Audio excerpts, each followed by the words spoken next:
We have someone representing all 35 of these strikers that's going to come and talk about what all 35 of these kids want to talk about. And get Berj Haji.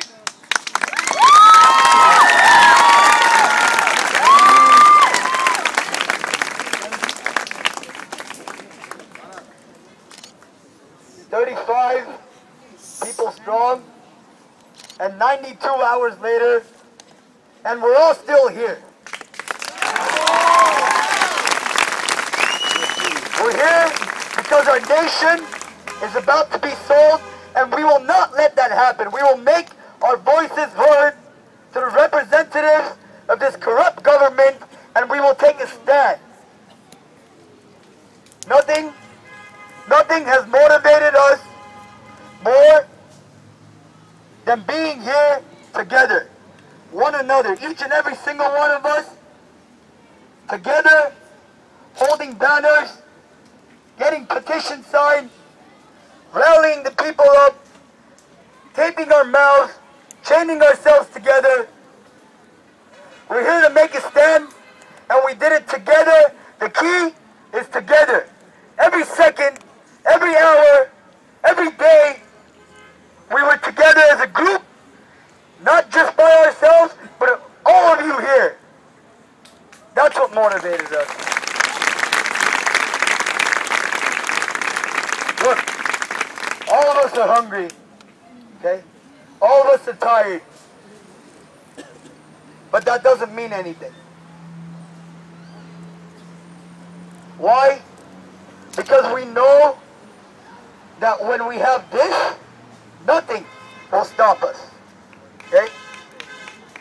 Our sacrifice is nothing compared to the sacrifice that our ancestors have made for this nation, to the people who have died from Barkanant, to the genocide, to the Ghalapot movement.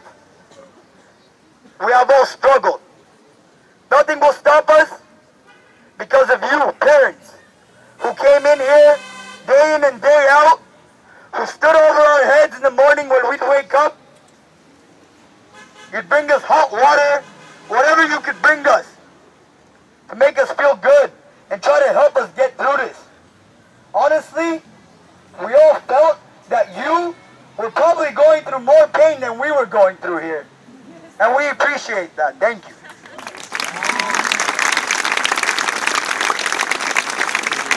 Nothing will stop us because of the resolve of this community. There were so many times that unexpected, totally out of the blue, people would come, would help us, would provide us with stuff. It's amazing. The list that I have here, it could go on for pages, but I'm only going to mention a few.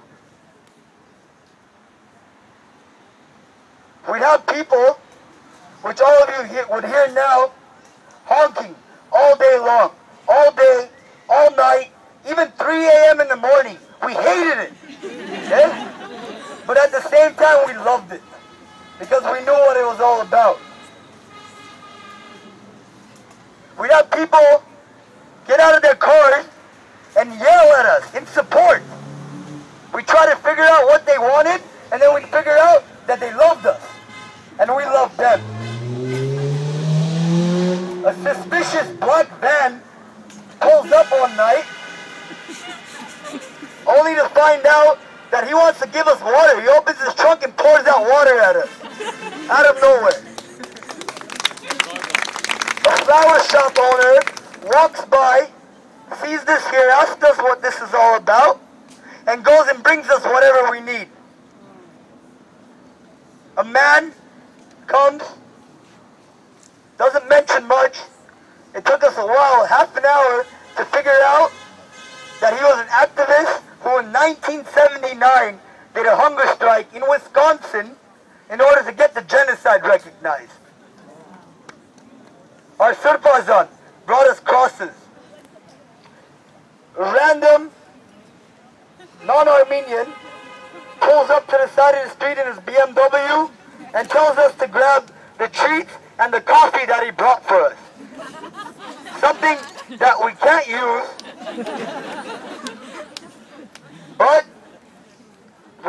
friends here. We made a lot of friends. This building back here, let us park there, let us use their electricity, whatever we needed.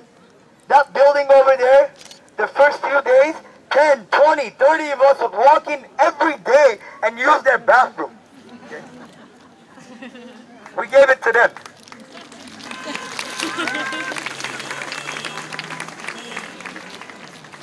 The ARS, day in and day out.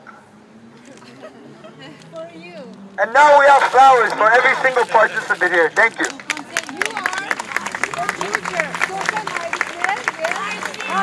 The ARS will bring us supplies, water, whatever we needed, every single day, without even asking a question, without expecting any kind of recognition for their work.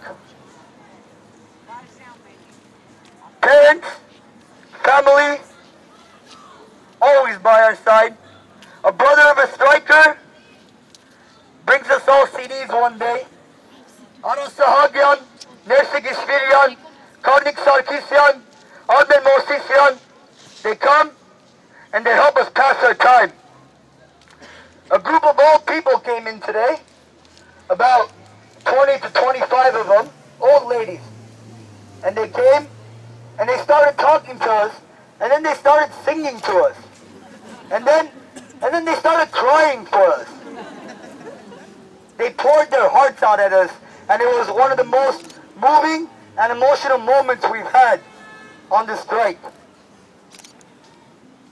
And Azad Amadik's daughter came and gave us words of encouragement. Shamalian, Pilibos, Mesrobian, Ferayan students would come here some day in and day out to be here with us, to hold up the signs that we were too weak to hold up, to catch passerbys, tell them what this was all about. They would ditch school, all in dedication of our cause.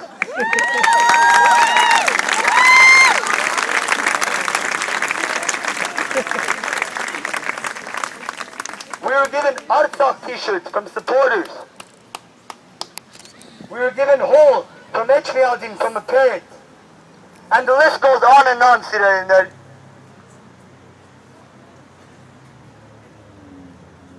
But finally, nothing will stop us when the people have felt us and we felt them. We felt their love. We felt their dedication. We felt how this entire community believes in the same thing. Believes in a free, united, independent Armenia with an Artsakh that is whole and a genocide that is recognized and reparations given justly to our people. And I want to make one thing clear. We're not against Armenia. We're against corrupt leaders that don't deserve to represent us. We are Armenia, not them. We're Armenia here. We're Armenia in New York. We're Armenia in Paris, where our demonstrators were dragged by the feet. We're Armenia in Lebanon. We're Armenia in Australia. We're Armenia in Toronto. And everywhere around the world, including in Armenia, who stood up and told the president, no.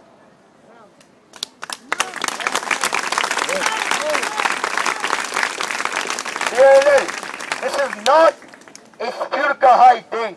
This is solidarity with Armenia. This affects us all in the same way. It was mentioned earlier that 60,000 people gathered in front of the Zizanaga pit. 12 political parties, 60 organizations. Everyone's on the same page except for them. The bottom line that I'm trying to get across here is that we are one. And believe me, if they sign these protocols, this is not